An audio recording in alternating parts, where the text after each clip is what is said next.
पृथ्वी सौर मंडल का वो गोला जिसे आविष्कारों का पिटारा माना गया है। इन्हीं आविष्कारों में है इन दिनों पुरुषों द्वारा अपनी कोख से बच्चे को जन्म देना।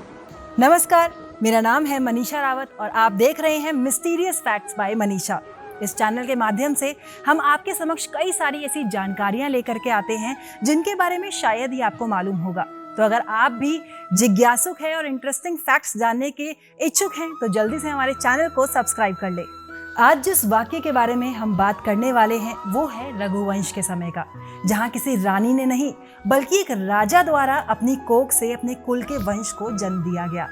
है ना हैरान कर देने वाला वाक्य। मगर सवाल ये है कि आखिर ऐसा क्या हुआ था कि एक राजा को अपनी संतान को जन्म देना पड़ा।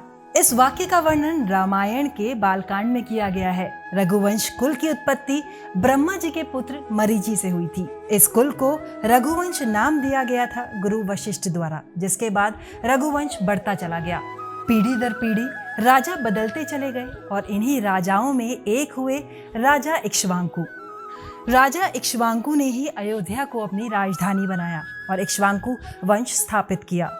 राजा इक्ष्वाकु के पुत्र हुए युवनाश, जिनका वंश चलाने वाला उनका कोई पुत्र नहीं था।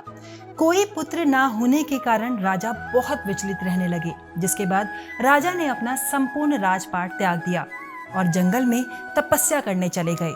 इसी दौरान राजा युवनाश की मुलाकात हुई महर्षि भृगु के वंशज ऋषि चैवन से।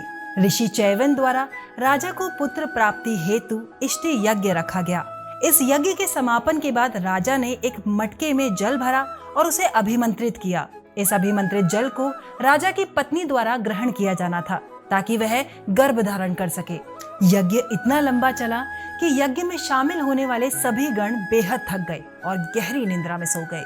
मगर आधी रात में राजा युवनाश को बहुत तेज प्यास लगी। ऐसे में राजा ने सबको बहुत आवाज लगाई मगर कोई भी नहीं उठा, जिसके बाद राजा स्वयं उठे और जल ढूंढने लगे।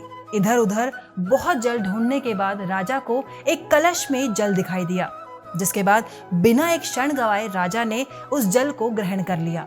अब ये वही अभिमंत्रित जल था जिसे राजा की पत्नी के लिए रखा गया था ताकि वह गर्भ धारण कर सके। मगर अभिमंत्रित जल को राजा द्वारा ग्रहण करने के पश्चात राजा ने गर्भ धारण कर लिया। अब जब 9 महीने बाद बच्चे को जन्म देने की बारी आई तो दैवीय चिकित्सकों और अश्विन कुमारों द्वारा राजा की कोख को चीरा गया और बच्चे को इस संसार में लाया गया। राजा को पुत्र प्राप्ति तो हो चुकी थी मगर अभी भी एक कठिनाई थी और वो थी बच्चे की भूख को मिटाना। ऐसे में इंद्रदेव ने अपनी छोटी उंगली को बच्चे के मुख में डाला और बच्चे की भूख मिट गई। जिस वक्त इंद्रदेव अपनी उंगली से बच्चे को दूध पिला रहे थे उस वक्त इंद्रदेव के मुख से निकला ममधाता, यानी कि मैं इसकी माता हूँ।